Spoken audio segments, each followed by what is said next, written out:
মঙ্গলবার সকাল 6:30 মধ্যমগ্রামের Julian day স্কুলে ঢুকতে শুরু করেছে পড়ুয়ারা।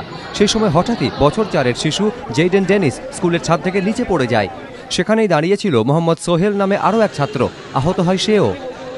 গেট খোলা ছিল কি? গেটের কোনো দরজাই নেই।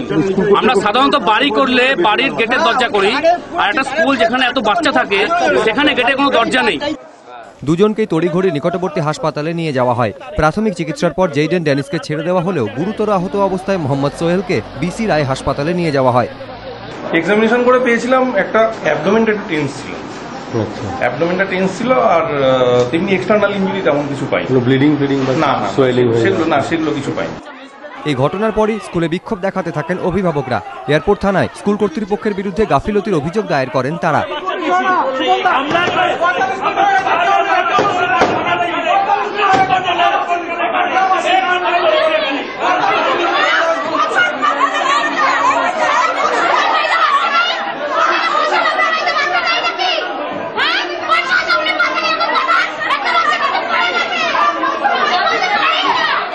অভিযোগ খতিয়ে দেখার আশ্বাস দিয়েছে স্কুল কর্তৃপক্ষ।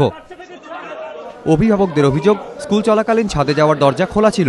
2 ছাত্র আহত হলেও আরও বড় ঘটনাও ঘটতে পারত। স্বভাবতই স্কুল কর্তৃপক্ষের ভূমিকা নিয়ে উঠছে প্রশ্ন। সমীরণ পাল, এবিপি আনন্দ, উত্তর 24 পরগনা।